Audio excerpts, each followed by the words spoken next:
Hi and welcome again. We finished the first 1,000 years and we are now in the second 1,000 years. And really Noach comes first. I'm sorry, my mistake. That the waters of the Mabul were not in order to punish Am Yisrael. The waters of the Mabul, I want to find the mucker. The waters of the Mabul were there to purify, like a mikveh. That's why there's 40 days corresponding to the 40 saw of a mikveh. Just like a mikveh purifies a person, so did the waters of the Mabul clean the world. So the whole concept of Noach was in order to purify the world. And that's in the year 1656. We go 10 generations from Noach to Avraham. Avraham, the first Jew. An incredible, unbelievable concept in Chassidus, and I hope I'll be able to explain it well. First, I forgot. My friend Nechama, not Nechama Heber, another Nechama, was wearing this necklace one day when I saw her, I think, on Kingston. And I said, Nechama, that would be perfect for my program. And so, Yotes Kislev, when I went to the women's program, Nechama brought it for me in a plastic bag and said, here, wear it on a program. So thank you, Nechama. Thank you for remembering. Thank you for bringing. And thank you for caring. I appreciate it very much. I'm running out of pieces, people. Yeah. Okay. Avraham. 10 nisyanis. His biggest nisyan is the nisyan of Akedas Yitzchak.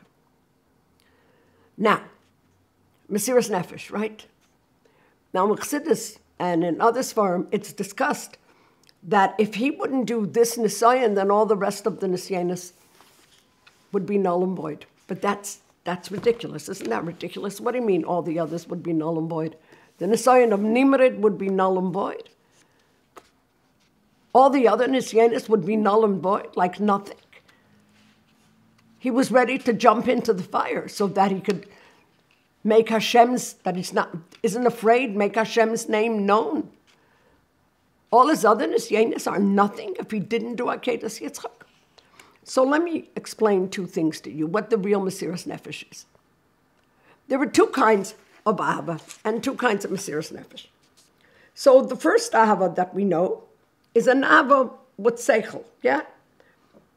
An Ahava and Yediyah of Hashem that comes from Seichel, a Yediyah of Hashem first, that comes from Seichel, and it's mevusas, it's based on the fact that you realize the Metzias Habeira of HaKadosh Baruch Hu, and you see it, so therefore you know that it's true.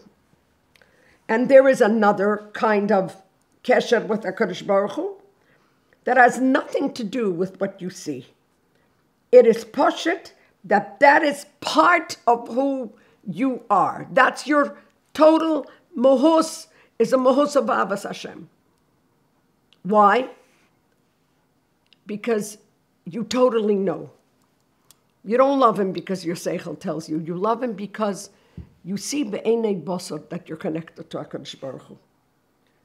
Now, the same way as there's two kinds of knowledge of HaKadosh Baruch Hu, there's a love that one comes from seichel, and one comes from total ibad gegemkeit, because you're part of that Hashem. Because you realize that you're Rachelek Elokam Imal Mamash, you're part of him.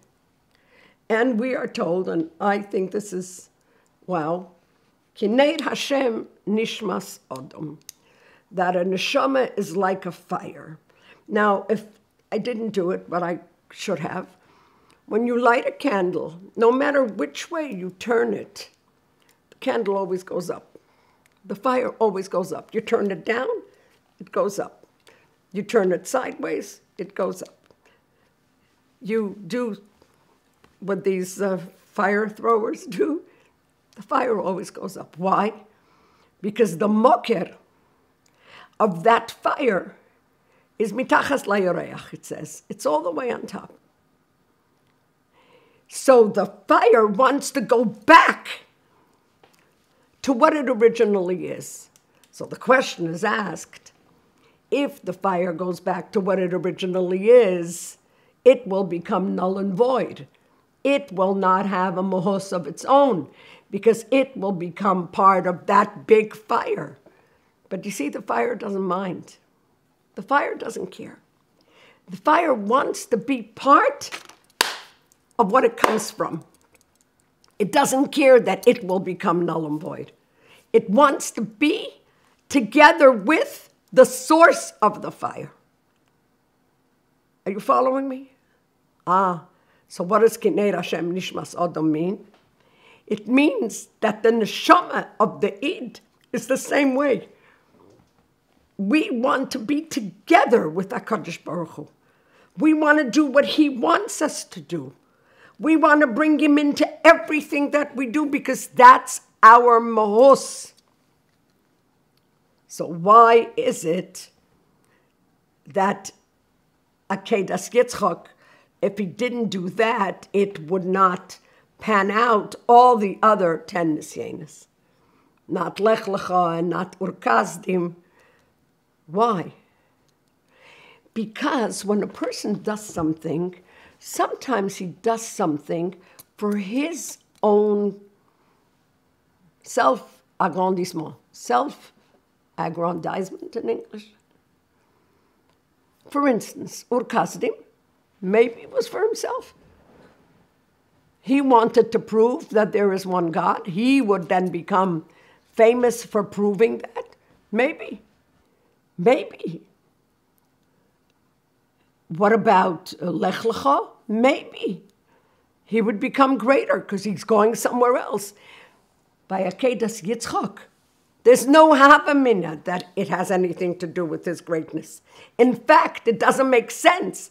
HaKadosh Baruch Hu tells him that he will become great from Yitzchak. Yitzchak is his only son that he can become great from. If he brings Yitzchak up to the Akedah, it's the exact opposite of that. So he gets absolutely nothing. Not only that, he becomes nothing if Yitzchak is gone. But why did he do it? Because HaKadosh Baruch Hu is he is etzem. His etzem haneshama is HaKadosh Baruch Hu. So he did it not because, but there you mamish see that he's doing it only by Mesiras Nefesh. So I'm going to tell you something one of my students once said. I loved it. We're not being asked to bring anybody for an Akedah. We're not being asked to die al Kiddush Hashem. We're not being asked all those incredible things. So one of the girls said, not Mesiras HaNefesh, Mesiras HaRotzen. It's a concept. Not Mesiras HaNefesh. You have to be Mesiras HaNefesh and die or do whatever. Mesiras HaRotzen. You have to give away your will and do what the Eibishter wants. And then we will come to be a HaMashiach. I hope you enjoyed this as much as I did. I hope I explained it well. I love it, but sometimes I don't explain things perfectly. That's why I still have time to fix stuff, yeah? Seid gesund. Thanks for being here. B'virchas Mashiach now.